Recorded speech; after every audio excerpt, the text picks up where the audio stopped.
우리 가운데 누구도 슬픔과 무기력에서 완전히 자유로울 수는 없습니다. 밤이 너무 길기도 하고 기도가 말라버리기도 하고 예배 자리에 앉아 있어도 꼭 마음이 떠다니는 것 같을 때 우리는 신앙과 우울 사이에서 어지러운 미로에 빠져버리기도 하죠. 신앙과 우울이라는 것은 서로 정반대편에 있는 것이 아니에요. 사실은 신앙의 깊이와 우울한 경험이 공존하기도 하죠. 그래서 우리는 사실 우울함의 원인과 결과를 단순화할 수 없는 거예요. 그래서 마치 기도하면 괜찮아, 혹은 믿음이 부족해서 그래, 이 모든 말들이 누군가에겐 상처나 칼이 될 수도 있죠. 죄책감이 쌓이거나 이 감정이 절대화되어 버리면 우리는 길을 잃어버릴 수도 있기 때문입니다. 우리는 종합적, 총체적 존재예요. 무슨 말이냐면 우리의 마음과 우리의 몸이 따로 놀지 않고 우리의 영혼과 우리의 감정이 분리되지 않아요. 그러니까 우리가 겪는 어떤 우울함이라는 것도 사실은 단순한 차원의 문제가 아니라는 것이죠. 은혜는 우리의 감정을 무시하지 않아요. 진리는 우리의 이성뿐만 아니라 우리의 감정 역시도 비추는 것이죠. 은혜는 우리의 감정을 부정하는 게 아니라 우리의 감정 너머에 있는 진리를 바라보게 하고 깨닫게 하는 거예요.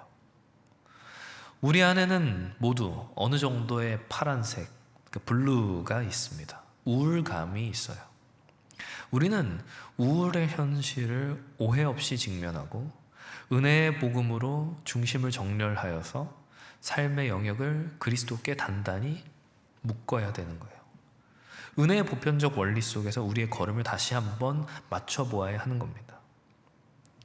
먼저 설교에 앞서 분명히 할 것은 오늘 설교에서 말하는 이 우울감이라고 하는 것은 이 복합적인 우울감과 삶의 침체나 낙심과 낙담과 자기비하 이런 것들을 종합한 의미이지만 혹시라도 지속적인 무기력이나 수면과 식욕의 변화와 같은 혹은 자해하고 싶은 마음이 들거나 하는 정도까지의 우울감이라고 한다면 이것은 병리적, 이거는 질병의 영역이에요.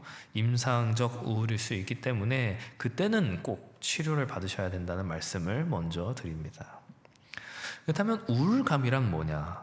우울감이라는 건 우리의 기분이 단순히 다운되는 그런 정도가 아니에요.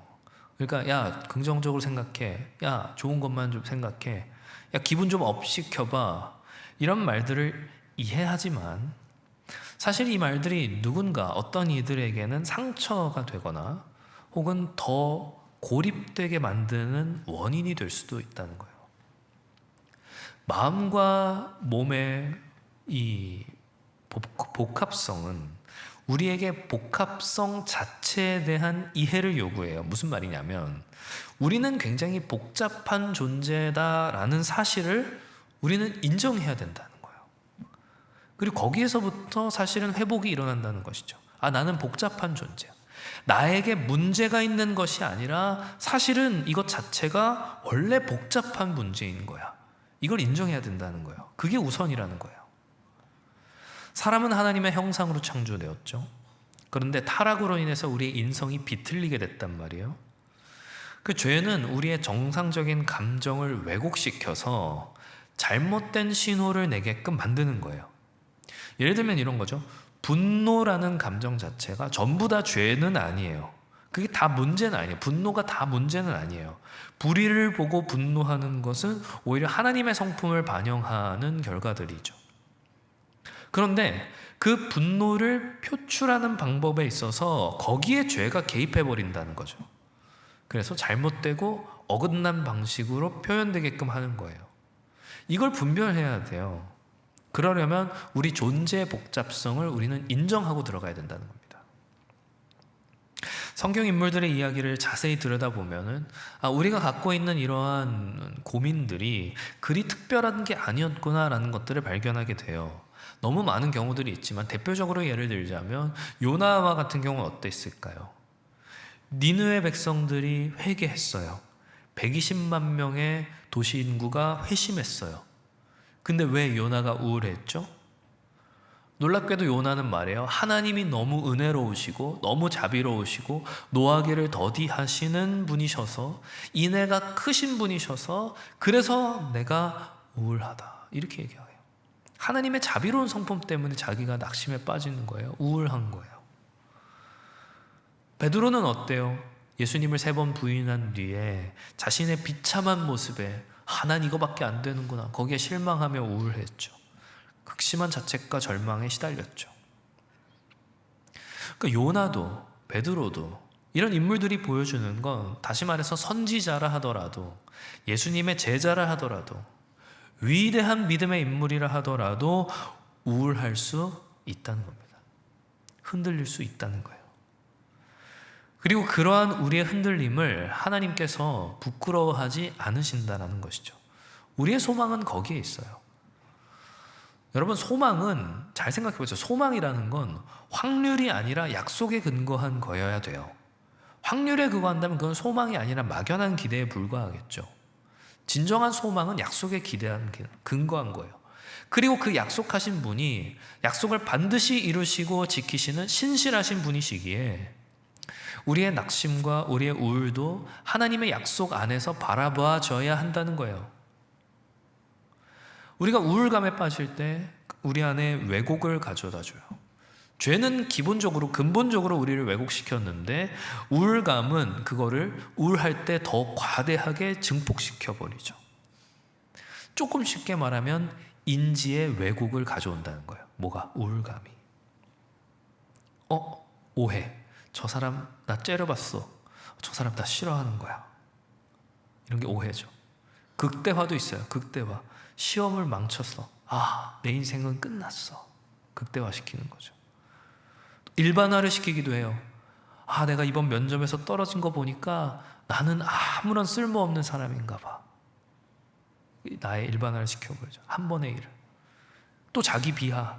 나는 맨날 실수하는 쓸모없는 인간이야.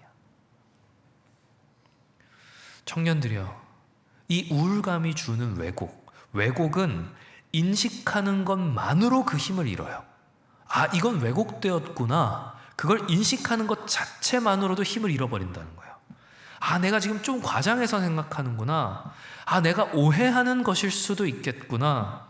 그걸 인식하는 순간 그 오해들은 지배력을 잃어버린다는 거예요. 어떻게 이걸 인식하는데요? 우리 믿음의 선배들은 감정이 얼마나 커다란지 그 감정의 위력을 알았지만 그보다 더 크신 하나님을 더 크게 인식하길 원했어요. 무슨 얘기냐면 하나님을 더 크게 인식해야 커다란 감정에 잡아먹히지 않는다는 거예요. 성경에 기록된 수많은 인물들이 낙심하는 가운데에도 하나님께 기도한 걸 보면 알 수 있죠. 우울은 우리가 실패했기 때문에 어떤 도덕 점수의 합산 결과로서 마이너스에 누적된 결과가 아니라 현실의 무게와 해석 간의 상호작용 가운데서 발생하는 일들이에요. 그래서 150편이나 되는 시편 중에 너무나도 많은 분량이 탄식시인지도 모르죠. 놀랍지 않나요? 시편 중에서 하나님을 찬송하는 찬양시보다 하나님께 탄식하는 탄식시가 더 많다는 거예요. 시편, 또 예레미야 이런 책들을 보면 성경에 등장하는 그 믿음의 인물들이 자신의 우울함을 애써 포장하지 않고 숨기려 하지 않고 오히려 그걸 하나님 앞에 낱낱이 드러내며 나가는 것들을 보게 돼요. 성경은 우리의 눈물을 숨기는 대신 우리의 눈물을 기도로 바꾸라고 말해요. 탄식을 믿음의 언어로 바꾸는 거예요. 힘겨움이 하나님 앞에서 토해지는 거예요. 그게 기도예요. 여러분이 겪고 있는 감정을 절대화하게 되면 진리를 놓쳐요. 진리를 잃어버려요. 반대로 진리를 절대화하면서 내 감정을 진리를 가지고 억누르려고 하면 마음이 굳어질 수밖에 없어요. 병들겠죠. 둘 다 위험해요. 진리를 가지고 나의 감정을 비추되 내 감정이 발생하는 신호들을 소중하게 생각해야 돼요. 그리고 그것을 세밀하게 분별해야 돼요.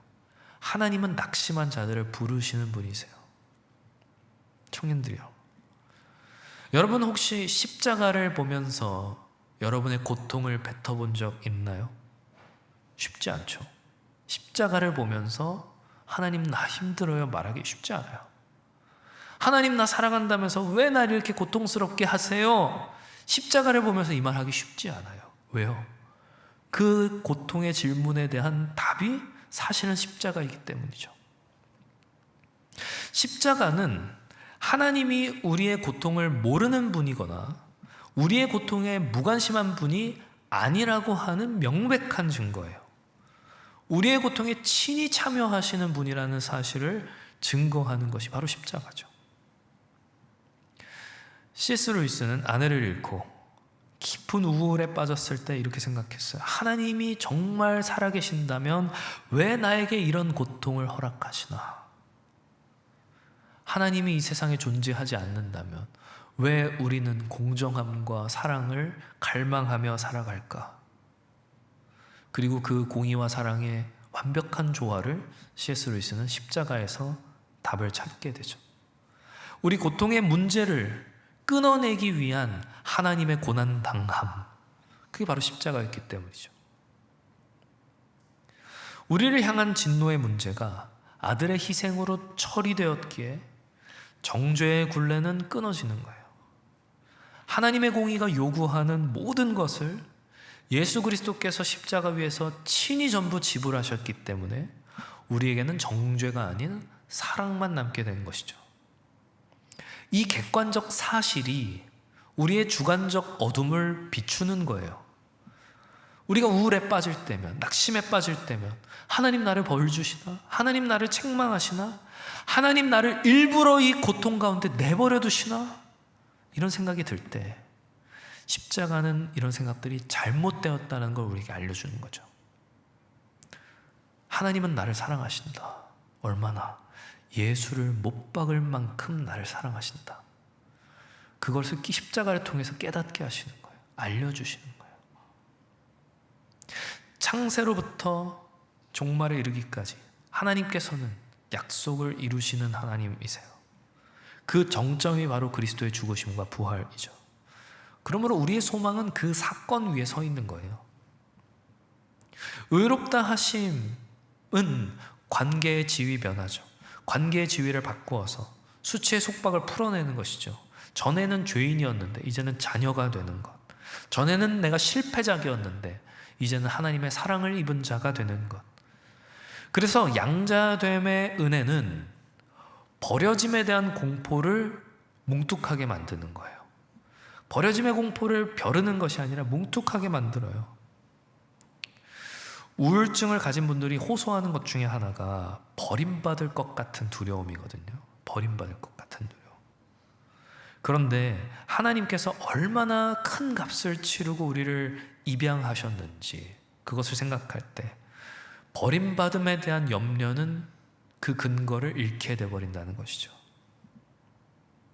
청년들이 하나님은 불변하세요.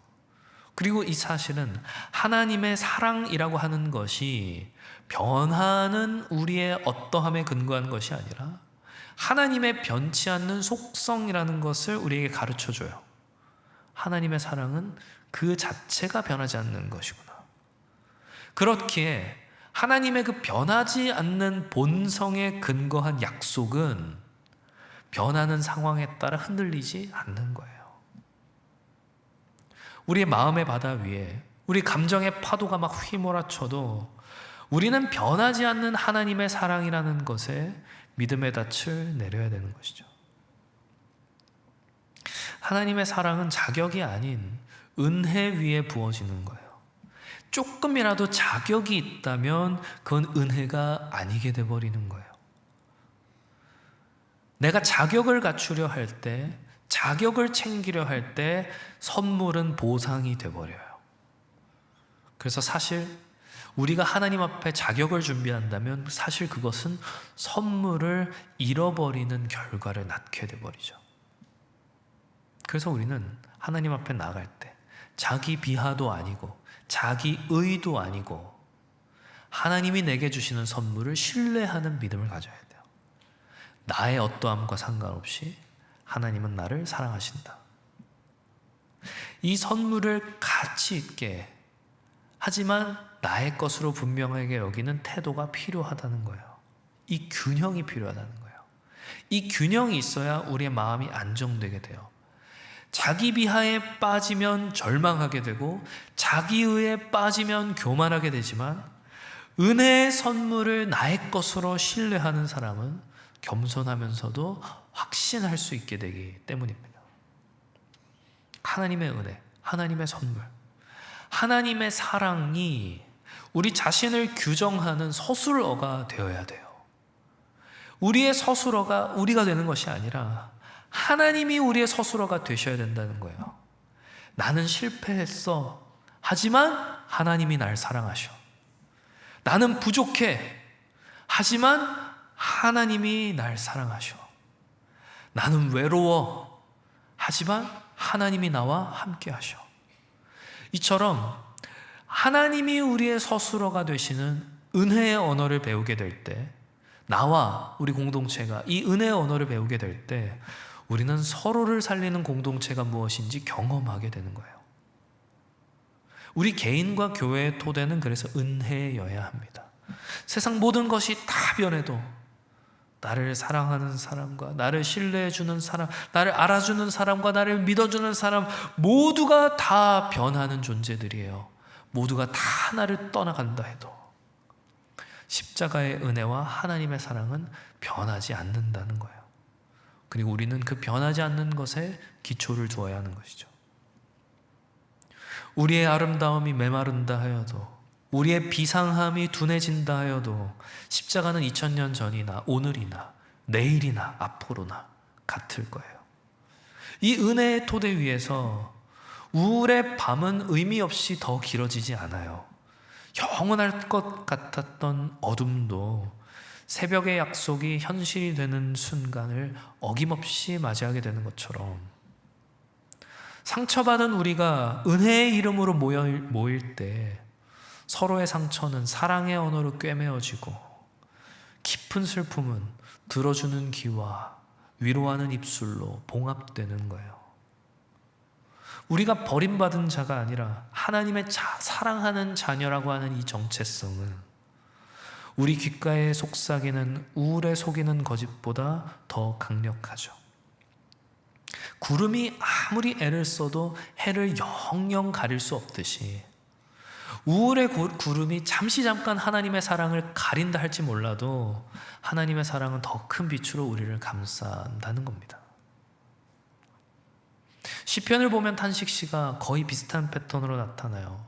처음에 하나님께 탄식하죠. 하나님, 제가 이렇게 힘듭니다. 그 다음에 하나님이 베푸신 과거의 은혜를 회상해요. 그런데 하나님, 전에 분명히 저를 이렇게 도와주셨었죠.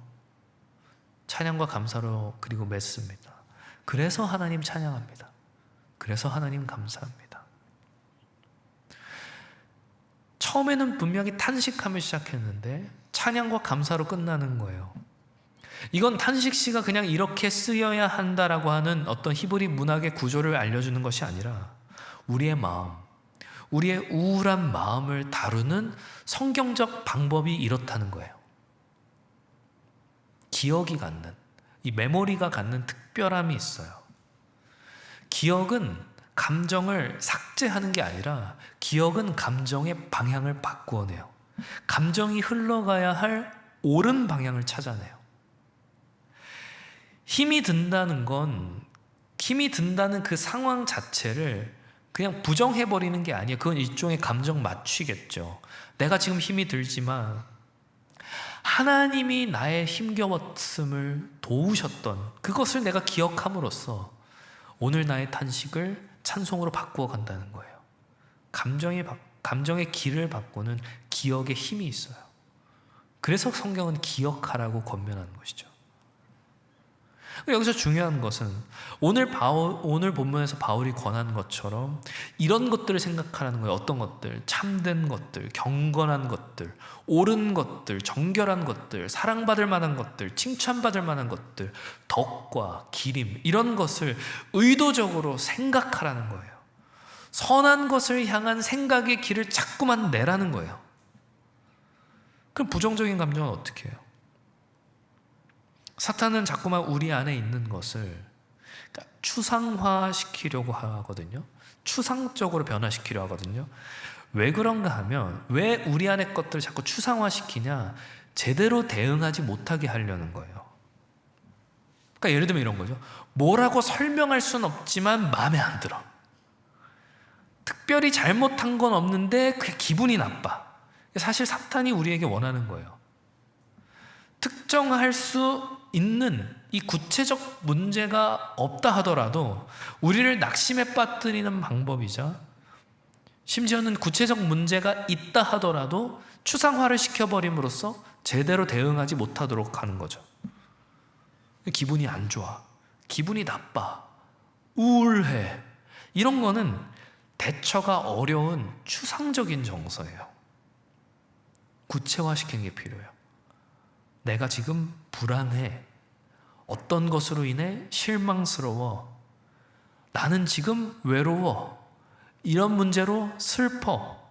구체적인 감정에는 우리가 구체적으로 대응할 수 있거든요. 막연하고 추상적인 감정이 아니라 구체적이고 특정한 감정들을 다룰 수 있어야 되는 거예요. 사탄은 우리의 감정을 다루는 데 굉장히 능숙합니다. 사탄은 감정 다루기에 고수예요. 감정은 흔들기 쉽거든요. 우리 스스로가 우리 감정을 컨트롤하기도 어렵고, 그래서 나는 내가 지금 가지고 있는 이 정서, 이 감정의 상태가 무엇인지 이해하는 훈련을 해야 돼요. 구체화하는 훈련을 해야 돼요. 지금 나의 감정은 어떤 특정 감정인가? 이거 바르게 이해하는 게 굉장히 중요한 이유는 사탄은 자꾸만 이걸 추상화시켜버리기 때문이죠. 자신의 문제 혹은 타인과의 문제에서도 동일한 거. 진짜 중요한 건데요. 우울감은 우리로 하여금 공동체를 멀리하게 합니다. 우울감은. 우울하면 혼자 있고 싶어져요. 근데 고립은 우리의 생각을 증폭시키는 긍정적인 영향도 있지만 그만큼 우리의 절망과 우리의 슬픔을 더 증폭시켜서 깊게 하거든요. 우울할 때 제일 싫은 게 사람들 만나는 일이잖아요. 여러분 그렇지 않아요? 우울할 때 사람들 만나기 싫잖아요. 여러분 혼자 있고자 하는 충동을 절대화하지 마세요. 혼자 있고 싶을 수 있어요. 근데 내가 혼자 있고 싶을 때는 혼자 있어야 한다라고 하는 그 혼자 있고 싶은 마음이 항상 옳지 않다는 걸 여러분 스스로 알아야 돼요. 감정에 휘둘리면 더 깊은 우울에 빠지게 되기 때문이죠. 인간관계는 여러 층이 있습니다.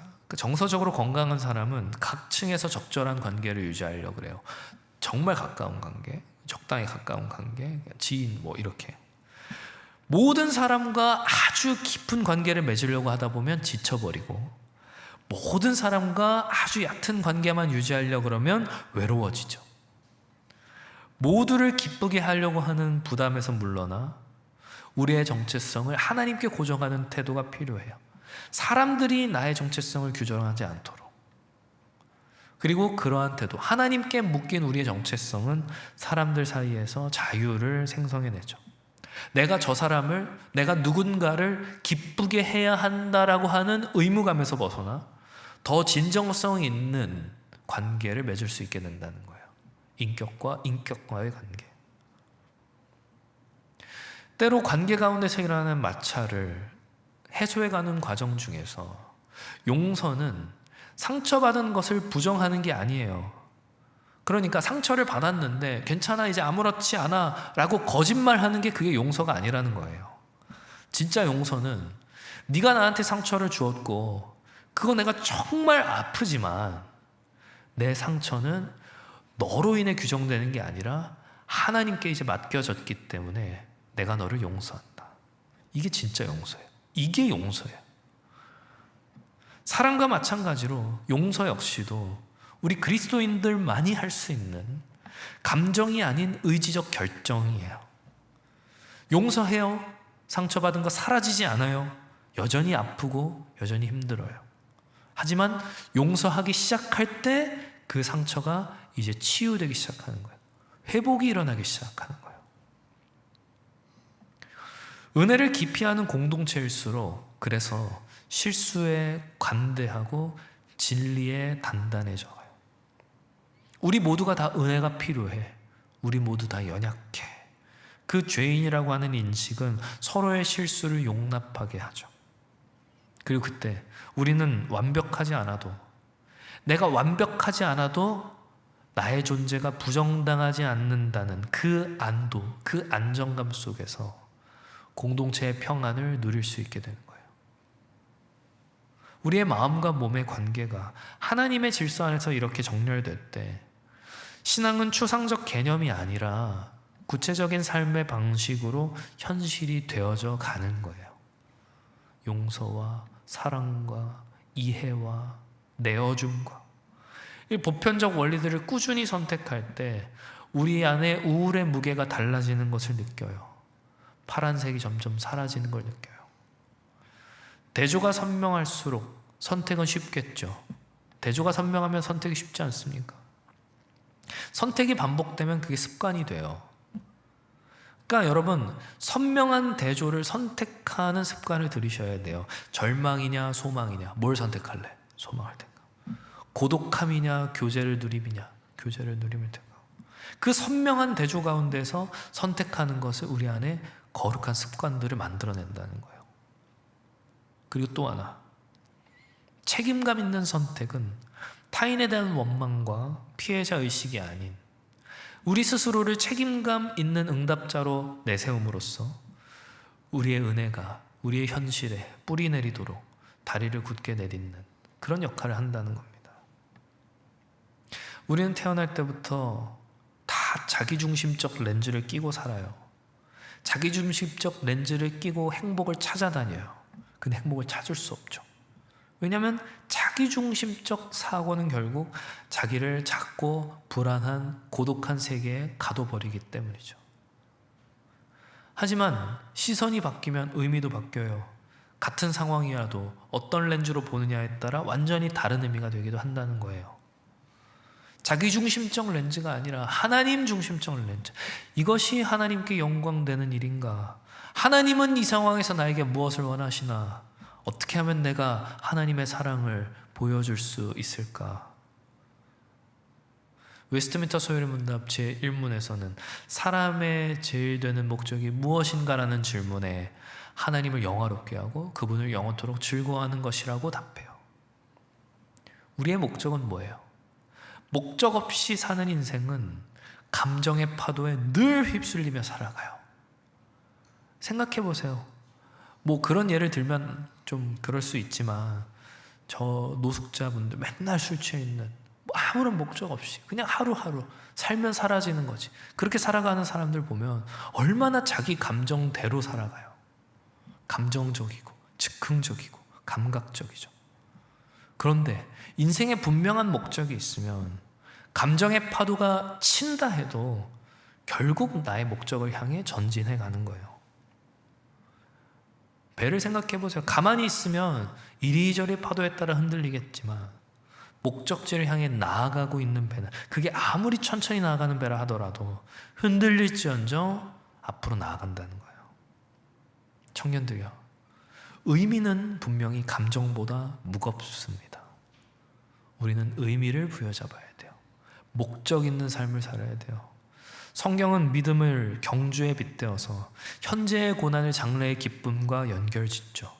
현재의 고난이 장래의 기쁨과 연결된다는 거예요. 앞에 있는 기쁨을 보는 그 시각이, 그 렌즈가 오늘 나의 삶에 인내를 가능케 하고 인내는 우리의 소망을 더 견고하게 만드는 것이죠. 성취와 성과가 중요한 우리에게 있어서 모든 것이 다 이미 이루어졌다라고 하는 이 복음은 우리로 하여금 오늘의 의미를 상실하게 하지 않고 우리의 의미가 무엇인지 다시금 돌아보게 만드는 거예요. 조금 어렵게 얘기하자면 다 이루었다라고 하는 그 선언 안에서 우리의 존재는 안식을 얻고, 존재는 그 안식 속에서 다시금 의미 있는 존재가 된다는 거예요. 그래서 우리는 하나님의 시간선에서 끝에 위치한 자들이 다 되는 거예요. 안식의 마지막을 살아가고 있는 것이죠. 우리는 완벽을 추구하는 사람들이 아니에요. 완벽을 추구하는 것은 우리를 더 낙담시키고 우리 안에 파란색을 더 짙게 만들어요. 완벽이 아닌 우리는 성실함을 추구하는 거예요. 달라요. 완벽을 추구하는 것과 성실함을 추구하는 건 달라요.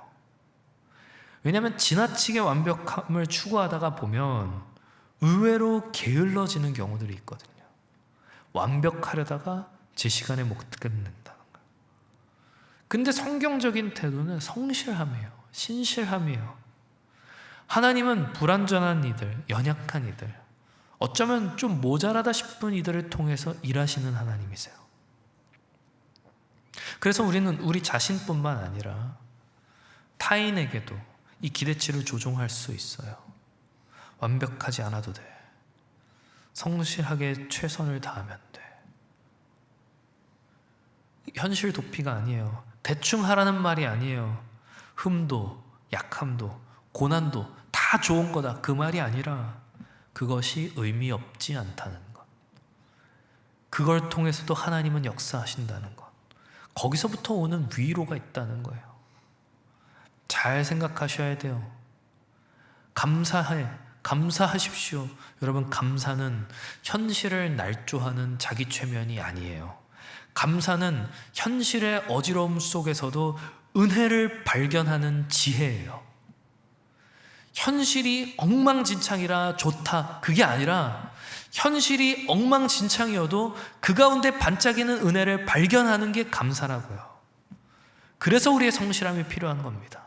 성실하게 분별해야 돼요. 성실하게 들여다봐야 돼요. 하나님의 은혜의 빗줄기를. 다시 한번 말씀드립니다. 청년들이요, 흔들려도 돼요. 흔들려도 괜찮아요. 흔들리는 건 자연스러운 거예요. 우리의 목적은 흔들리지 않는 게 아니에요. 흔들려도 가라앉지 않는 거예요. 흔들려도 침몰하지 않는 거예요. 흔들려도 조금씩 나아가는 거예요. 우리 안에 파란색이 차오를 때 그 파란색이 나의 영혼을 잡아먹지 않도록 버티는 거예요. 침몰하지 않도록. 아니요, 버티는 걸 넘어서 사랑과 소망으로 딛고 일어서는 거예요. 미움과 슬픔과 괴로움과 외로움이 우리의 영혼을 짓누를 때에도 하나님은 지금 나를 돌보고 계신다는 그 굳은 믿음으로 일어나는 것이죠. 하나님이 나를 붙잡고 있고 하나님이 나를 빚어가시기 때문에 현재의 고통도 의미 없지 않다. 우울할 수 있지만 주님께서 우리의 인생에 답이 되지 않도록 하시는 거예요. 우리는 거기에 소망을 두어야 하는 거고요. 사랑하는 청년들이요, 말씀을 맺으려 합니다. 제가 수련회에서도 잠깐 얘기했지만 저는 여러분들이 우울한 게 너무 안타까워요. 여러분들은 스스로 우울한지 잘 모르죠. 그런데 신앙생활은 사실 훨씬 더 행복한 거예요. 원래 교회는 훨씬 더 즐거운 거예요. 여러분 안에 있는 파란색이 그걸 잘 못 느끼게 하는 거예요. 정치적 파란색 아닙니다. 블루, 우울. 여러분 옆에 있는 사람들, 여러분 생각보다 훨씬 더 괜찮은 사람들이에요. 얼굴을 보지 마세요. 마음만은 따뜻한 사람들이에요. 청년의 때라는 거 정말 쏜살같이 지나가거든요.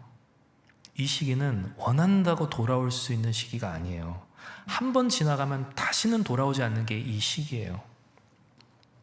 저는 여러분들이 이 시간을 하나님을 더 치열하게 사랑하고 청년으로서 신앙생활하는 기쁨을 더 누렸으면 좋겠어요. 사랑하기에도 부족한 시간이에요. 함께 하기에도 아까운 시간이에요. 그러기 위해서 공동체가 있는 거예요. 내가 혼자서는 견딜 수 없는 이 우울의 무게를 함께 나누기 위해서. 내가 혼자 있을 때는 작은 문제도 더 커 보이고 작은 고민도 나를 짓누르는 절망같이 느껴지지만 공동체 안에서 나만 그런 게 아니었구나, 나도 괜찮을 수 있구나, 소망을 발견하게 되는 것이죠. 공동체는 우리의 상처를 숨기라고 하는 곳이 아니라 상처를 드러내도 안전하다고 말하는 곳이어야 돼요. 완벽한 모습으로 오셔야 됩니다. 그게 아니에요. 상처받은 모습 그대로 오셔도 됩니다. 아무도 당신을 해치지 않습니다. 우리가 지금 우울해도, 지금 힘들어도, 지금 기도가 안 돼도 괜찮아요. 그런 여러분들을 기다리는 게 공동체예요. 우리는 서로가 서로를 일으키기 위해서 함께 모였어요. 추상적인 하나님의 사랑이 우리의 구체적인 만남을 통해서 경험되는 곳이 교회여야 돼요. 멀게만 느껴졌던 하나님의 위로가 따뜻한 포옹과 진심 어린 격려로 전달되는 곳이 교회여야 돼요. 공동체 안에서 그래서 우리는 사랑하는 법과 사랑받는 법을 배워요. 용서하는 법과 용서받는 법을 배워요. 이 모든 것이 하나님이 우리에게 하신 일, 그 복음의 구체적인 실천이 돼요. 혼자 있고 싶은 우울의 유혹을 이겨내세요. 우울감은 자꾸 우리를 홀로 있게 하게 되거든요. 사람들과의 만남이 부담스럽고 관계가 피곤하고 그럴 때일수록 공동체가 더 필요하다는 사실을 기억해야 돼요. 완벽하지 않아도 돼요. 기쁘지 않아도 괜찮아요. 지치고 힘겹고 낙심한 그 모습 그대로 나와도 괜찮아요. 여러분의 이야기는 아직 끝나지 않았어요. 여러분의 책은 아직 끝나지 않았어요. 지금 내가 힘겹고 어두운 그 장을 쓰고 있을지 모르지만 하나님이 쓰시는 이야기에는 반드시 소망과 회복의 장이 있어요. 그리고 그 이야기는 혼자가 아니라 함께 써내려가는 이야기예요. 지금 내가 경험하는 그 슬픔과 낙심과 외로움이 의미 없이 사라지지 않을 거예요. 그것조차 하나님께서는 사용하셔서 더 깊은 사람, 더 따뜻한 사람, 더 지혜로운 사람, 더 사랑스러운 사람으로 빚어가실 거예요. 그리고 언젠가 우리도 지금 나처럼 힘들어하는 누군가에게 위로와 소망을 전할 수 있는 사람이 되어져 가겠죠. 그렇게 빚어지는 곳이 바로 이 공동체예요.